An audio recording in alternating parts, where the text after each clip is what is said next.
Good day, everyone. I'm Annalie A. Simacas, and I'm going to present my teaching demonstration for today.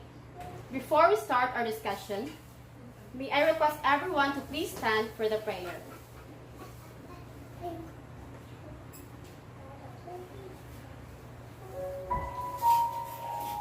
In the name of the Father, the Son, and the Holy Spirit. Amen.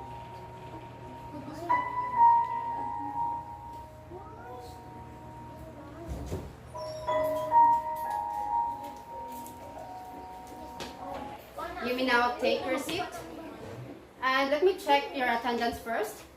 For group 1, very good, no one's absent. For group 2, group 3, group 4, and group 5. Very good, everyone is present. And can anyone from the class tell us about our previous discussion? Miss Perez? Yes, very good. We've tackled in our previous discussion about the abiotic and the biotic factors. So what is biotic factor? Miss Lutao? Very good. Biotic factors refers to all the living things present in an ecosystem. And what is a biotic factor? Very good. Miss Matiga, very good. So abiotic factor refers to all the non-living things present also in the ecosystem, which are humidity, temperature, salinity, sunlight, and etc. I have here a crossword puzzle, and I want you to find and underline the words that you think will be the topic for today. I want one representative in each group. Okay? For group 1, yes, Miss Lutao, come forward and please underline the word.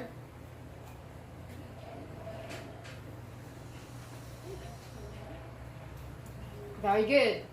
For group 2, Miss Perez.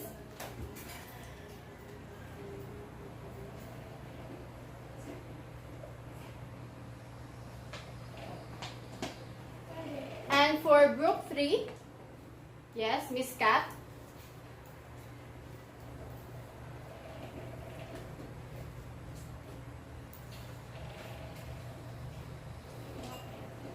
For group 4, Miss Rizel.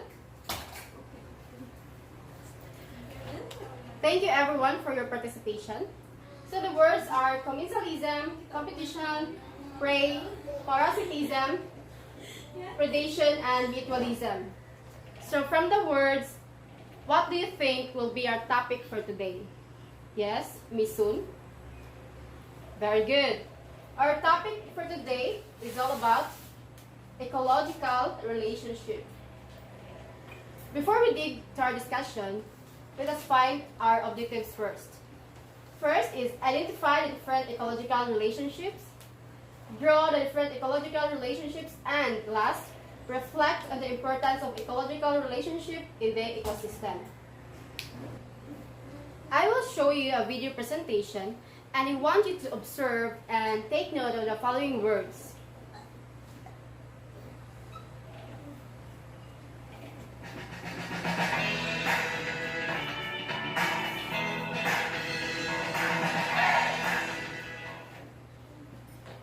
When two or more species live closely together, they establish a relationship called symbiosis. In our life, we have many interactions with people around us. Okay, so based on the video presented, what are the different ecological relationships? Yes, Miss Brazil. That's very good. The different ecological relationships are mutualism, commensalism, parasitism, competition, and predation. So the second question is, what is the importance of these ecological relationships in maintaining our ecosystem? Yes, Miss Bregoli? Yes, very good. These 5 types of ecological relationships, importance of this as they maintain the displays of energy in the ecosystem. So what is ecological relationships? Ecological relationships describe the interactions between and among organisms within their environment. These interactions may have positive, negative, or neutral effects on other species' ability to survive and reproduce or fitness. So, symbiosis is an ecological relationship between two species that live in close proximity to each other. Examples are the parasitism, commensalism, and mutualism. Organisms in symbiotic relationships have evolved to exploit a unique niche that another organism provides. Competition and predation are ecological relationships but are not symbiotic. In this picture, what relationship is being depicted? Yes, Ms. Perez? And why do you say so? Yes, very good. This picture shows mutualism relationship in which the butterflies sip the nectars of the flower, and as they transfer from flower to flower, they carry pollen grains. And so what is really is mutualism? Mutualism is a relationship where two organisms live together in a common space so that each other organism will benefit. Yes? In this next picture, what is being depicted? Yes, Mr. Montalvo? Thank you. This picture shows the relationship of commensalism, in which the aerial plants attach to a branch of tree. The tree itself is not being affected because though it provides a support and protection of the plants, the plants can reproduce their own food through photosynthesis. So what is commensalism? Commensalism is a kind of relationship by which only one organism benefits. The other is not harmed nor affected at all. Commensal is the one that receives the benefit, and the host is the partner that is neither benefited nor harmed. So in the picture presented, the commensal is the aerial plants, while the host is the tree. And in this picture, what does this picture depict? Yes? Ms. Bregoli? Yes, this picture shows parasitism. It shows the dog and the flea. The flea sucks the blood of the dogs. So what is parasitism? Parasitism is a kind of relationship where one organism benefits and the other is badly affected. The organism that benefits is the parasite, which is the flea, and the organism that is harmed is the host, which is the dog. Parasites cannot live alone. They must live on a living host. There are two types of parasites, the ectoparasites and the endoparasites. Ectoparasites are parasites that live outside the body of the host. Examples are lice, fleas, and ticks. Next is the endoparasites. These are parasites that live inside the body of their host. Examples are hookworms and tapeworms. And this picture, what does this picture depict? Yes? Mr. Ulrich? That's very good. This picture shows predation, in which the animal kills another animal for food. So what is predation? Predation is when a predator organism feeds on another living organism or organisms, known as prey. The predator always lowers the prey's fitness. It does this by keeping the prey from surviving, reproducing, or both. Predator-prey relationships are essential to maintain the balance of organism in an ecosystem. And this last picture shows what does this depict? Miss Maria? Yes, very good. This is competition in which two species fight for food.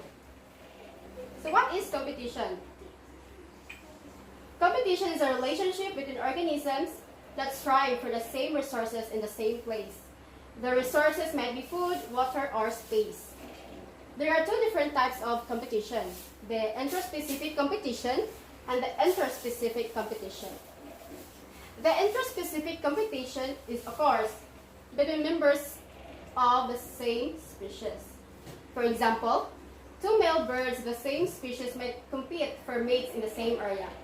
This type of competition is a basic factor in natural selection. It leads to the evolution of better adaptations within a species. And the last is the interspecific competition, in which it occurs between members of different species. For example, predators of different species might compete for the same prey. Is our discussion for today clear? Any reaction? Yes, very good. It just shows that you really understand the topic. So, we will have an activity. And in this activity, among the 5 relationships, choose at least one and draw it in a long size of bond paper. And for the rubric for scoring, we have the relevance of the topic, which is 40%. The neatness is 30%, creativity is 30%, and the total score is 100%. I will give you 15 minutes to draw. 5 more minutes. Another 3 minutes. 5, 4, 3, 2, 1, pass. Okay, very good. Since you understand our topic, we will have our assessment. From the interactions that you have studied, choose one that you think exists among people. Does this interaction also take place among the members of the family? Explain your answer on a sheet of paper. I will give you 10 minutes. 5 minutes left.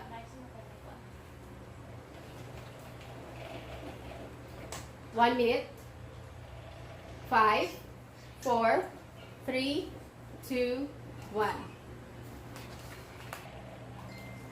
And for your assignment, this will be passed tomorrow. On a one-fourth sheet of paper, answer the following questions. Write only the letter that corresponds to your answer. This can be found on the page 146 on your book. To end this discussion, I want you to leave with this quote by George Perkins Marsh. All nature is linked together by invisible bands, and every organic creature, however low, however feeble, however dependent, is necessary to the well-being of some other among the myriad forms of life. Thank you everyone for your participation and have a good day. Goodbye.